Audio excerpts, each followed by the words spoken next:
अनुपमा की आंखों में दर्द साफ झलक रहा था। वह परी को समझाते हुए बोली, बेटा, माँ बाप अपने बच्चों के लिए कुछ भी कर जाते हैं। बच्चे जब भी तकलीफ में होते हैं तो सबसे पहले माँ बाप के पास ही आते हैं। परी सुबक रही थी, उसकी आंखें लाल थीं और अनुपमा का दिल उसके आंसुओं से जैसे चाक हुआ जा रहा था।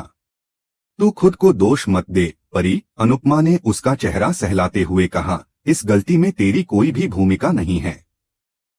हाँ, किंजल से गलती हुई है, लेकिन इसका मतलब ये नहीं कि तू खुद को जिम्मेदार समझे। परी की सिसकियां अब भी थम नहीं रही थीं। अनुपमा ने गहरी सांस लेते हुए कहा, कभी कभी माँ बाप अपने बच्चों को बाहर पढ़ने भेजने के लिए लोन तक ले लेते हैं, अपने खेत गिरवी रख देते हैं और उन्हीं कर्जों में फंसते चले जाते हैं। पर वो रुकते नहीं, क्योंकि बच्चों की खुशी ही उनकी सबसे बड़ी चाह होती है। अनुपमा ने उसे सुलाने की कोशिश की, लेकिन परी का दिल बेचैन था। तभी अंश और ईशानी वहां आए। अंश ने कहा, अनुपमा, आपको गौतम जी की बात मान लेनी चाहिए थी। लेकिन अनुपमा की आंखें किसी और सोच में डूबी थीं। इधर राही अपने कमरे में अकेली बैठी थी और रो रही थी। प्रेम उसके पास आया, उसकी पीठ पर हाथ रखते हुए बोला, आज जो कुछ भी हुआ वो सही नहीं था। राही ने आंसू पोंछते हुए कहा, मुझे यकीन नहीं हो रहा कि किंजल भाभी ऐसा कुछ कर सकती हैं। वो कभी ऐसा नहीं कर सकती, प्रेम ने उसे तसल्ली देते हुए कहा। हम लोग कुछ करेंगे, उन्हें जेल से निकाल लेंगे। राही बोली, जब पत्नी अकेली पड़ जाती है तब वह ऐसा कदम उठाती है। अगर तोशु भाई उनके साथ खड़े होते तो शायद ये सब नहीं होता। राही की आवाज में झिझक थी। प्रेम, मेरी वजह से मेरे ससुराल में बार बार परेशानी आ रही है। मुझे शर्म आती है। प्रेम गुस्से में बोला, तुम्हारे ससुराल वाले भी कोई दूध के धुले नहीं हैं। मोरीबा ने हमारे साथ क्या किया वो सबको याद है।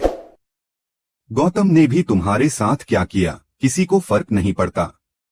लोग सिर्फ दूसरों पर उंगली उठाना जानते हैं। राही डरी हुई नजर आई। मुझे डर लग रहा है कि सब कुछ बिखर ना जाए। प्रेम बोला, तुम्हें डरने की जरूरत नहीं है।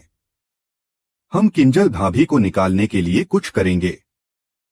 मेरे पास थोड़े पैसे हैं, मैं वो तोशु को दे दूंगा और फिर वह गौतम को देगा। राही बोली, थैंक गॉड, मेरे पास भी थोड़ी सेविंग्स हैं।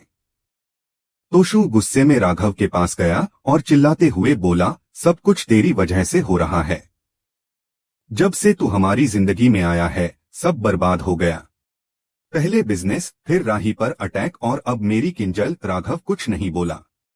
तोशु बोला, तूने केस फिर से खोल दिया, लेकिन मेरी माँ को क्यों मोरा बनाया? क्यों कोठारी से हमारी दुश्मनी करा दी? अंश ने भी राघव से गुजारिश की, प्लीज केस वापस ले लीजिए। आप जानते हैं पराग कोठारी कितना पावरफुल है। कानून उनके हाथों में है। तोशु हाथ जोड़कर बोला, अगर हमारी कोई गलती हो गई हो तो माफ कर दो, लेकिन मेरी किंजल और मेरी परी को कुछ हो गया तो मैं अपनी माँ से सारे रिश्ते तोड़ दूंगा और इसका जिम्मेदार सिर्फ तू होगा। कृष्णकुंज में सब लोग तनाव में बैठे थे। तभी परी नीचे आई और डरते हुए बोली, मेरे सारे दोस्त मुझे चोर की बेटी बुला रहे हैं। वो गुस्से में चीजें फेंकने लगी। सब लोग उसे रोकने की कोशिश करने लगे। प्रेम और राही ने उसे संभाला। राही ने उसे गले लगाकर शांत किया। प्रेम बोला, हम किंजल भाभी को छुड़वा लेंगे। तभी बा ने तंज कसते हुए कहा, पहले ये पूछो कि वो पकड़ी क्यों गई। ये सब अनुपमा की वजह से हुआ है। अगर उसने राघव को केस वापस लेने के लिए मना लिया होता तो ऐसा नहीं होता। उधर प्रार्थना गौतम के पास गई और बोली, तुमने किंजल भाभी को जेल क्यों भिजवाया? उन्हें एक बार चेतावनी दे देते। गौतम बोला, तुम्हें अपने होने वाले ससुराल की बड़ी फिक्र है। पहले राही ने प्रेम को बदला, अब अंश तुमसे बात करता है। ईशानी और राजा के बीच कुछ चल रहा है और अब माही भी आर्यन के पीछे पड़ी है। सब लोग इसी घर में आना चाहते हैं, लेकिन मैं ऐसा नहीं होने दूंगा। प्रार्थना ने गुस्से में कहा, उन्हें बख्श दो। गौतम बोला, जब तक वो मेरा पाई वापस नहीं लौटाते मैं केस वापस नहीं लूंगा। वो जेल में सड़ती रहेगी। प्रार्थना बोली, ये सब बंद कर दो। गौतम तंज कसते हुए बोला, तुम्हें ये सब अंश ने ही कहने के लिए बोला होगा। प्रार्थना गुस्से में वहां से चली गई। गौतम बड़बड़ाता रहा, तुम मुझे जितना घटिया समझती हो मैं उससे भी ज्यादा हूँ। राही फिर अनुपमा के पास गई और भावुक होकर बोली, मम्मी आपके पास मौका था किंजल भाभी को बचाने का, लेकिन आपने कुछ नहीं किया। अनुपमा ने जवाब दिया, गौतम ने जो किया वो सिर्फ अपने फायदे के लिए किया। उसके पास पहले से ही सीसीटीवी फुटेज की फोटो थी, लेकिन उसने पहले कुछ नहीं कहा। वह बस मौका ढूंढ रहा था। और वैसे भी अगर किंजल ने चोरी की है तो ये हमारा पारिवारिक मामला है। राघव जी इसमें क्यों आए? राही बोली, कोई भी शरीफ परिवार कोटक कचहरी नहीं चाहता। कोठारी खानदान का नाम खराब हो रहा है और गौतम इसी का फायदा उठा रहा है। अनुपमा गंभीर होकर बोली, गौतम सिर्फ अपने बारे में सोचता है। और अगर तुम्हारी परेशानी गौतम नहीं है तो कौन है? राही ने कांपती आवाज में कहा, मम्मी सब कुछ आपकी वजह से हो रहा है। आप एक माँ होकर भी किंजल भाभी को नहीं बचा पाई। आपने देखा था ना परी की हालत। अनुपमा की आंखें नम थीं और उसका चेहरा अपराध बोध से झुका हुआ था। पूरा परिवार दर्द में डूबा हुआ था।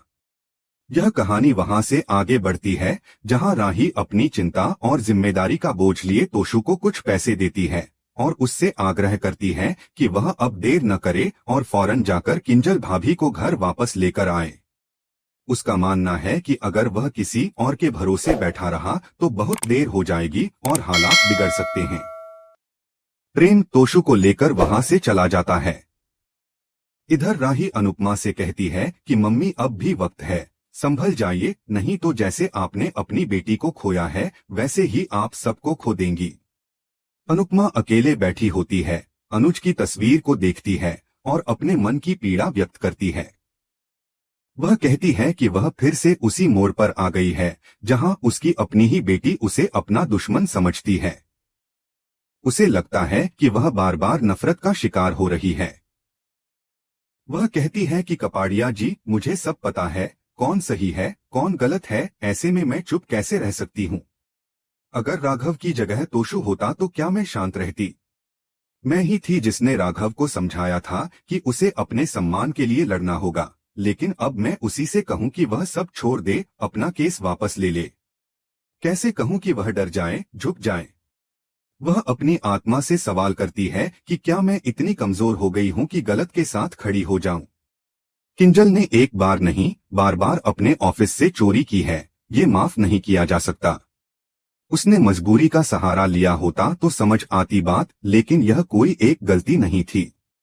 अनुपमा को अब भी याद है जब बाबूजी ने उसे समझाया था कि केस रीओपन करने से क्या फायदा होगा।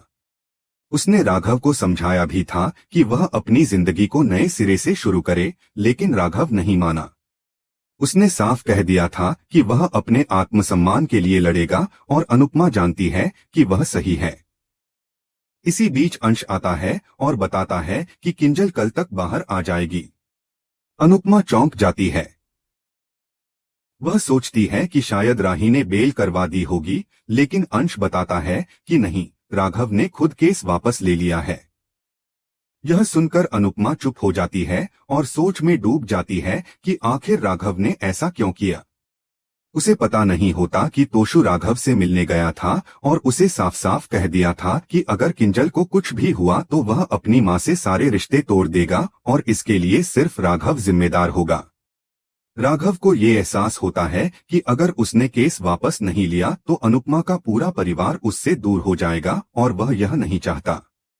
उसने सोचा कि जिसने उसे जीने की एक वजह दी, उसकी दुनिया यूं बिखरती नहीं देख सकता। फिर हम देखते हैं कि जब किंजल घर वापस आती है तो पूरा परिवार बेहद खुश हो जाता है। परी दौड़कर अपनी मां से लिपट जाती है और कहती है, मम्मा मुझे कनाडा नहीं जाना, मैं यहीं पढ़ाई करूंगी, बस आप दोबारा कभी ऐसा मत करना। किंजल अनुपमा से थोड़ा नाराज जरूर होती है, लेकिन उसे यह भी एहसास होता है कि जो हुआ वह सही ही हुआ। किंजल कहती है, मम्मी आपने ठीक किया।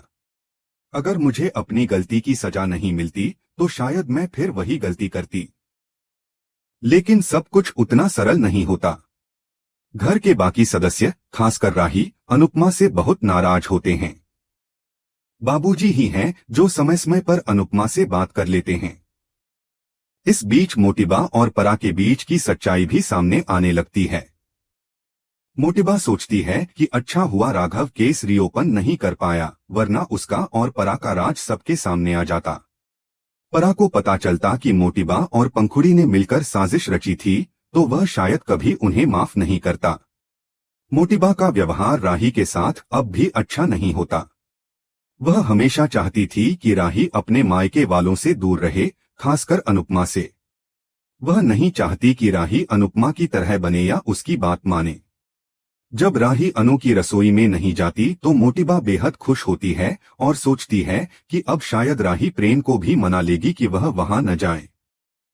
लेकिन प्रेम राही से कहता है, तुम्हें अपनी मम्मी से बात करनी चाहिए, चलो मेरे साथ अनु की रसोई चलो। पहले राही मना कर देती है, लेकिन प्रेम के समझाने पर मान जाती है। जब वह अनु की रसोई में पहुंचती है तो वह अनुपमा को गले लगा लेती है और दोनों मां बेटी अपने सारे शिकवे दूर कर लेती हैं। लेकिन यह मेल मिलाप ज्यादा देर तक नहीं टिकता, क्योंकि तभी राघव की फिर से एंट्री होती है और राही को पता चलता है कि अब राघव भी अनु की रसोई में काम करेगा। यह जानकर राही फिर से नाराज हो जाती है। कहानी में लगातार उठते भावनात्मक उतार चढ़ाव, रिश्तों की उलझने और इंसान की अपनी अंतरात्मा के साथ संघर्ष दर्शकों को अगले एपिसोड तक बांधे रखते हैं। आगे क्या होगा? क्या राही और अनुपमा के रिश्ते फिर से बिगड़ जाएंगे? क्या राघव को कोई और कदम उठाना पड़ेगा? यह जानने के लिए जुड़े रहिए और चैनल को सब्सक्राइब कीजिए।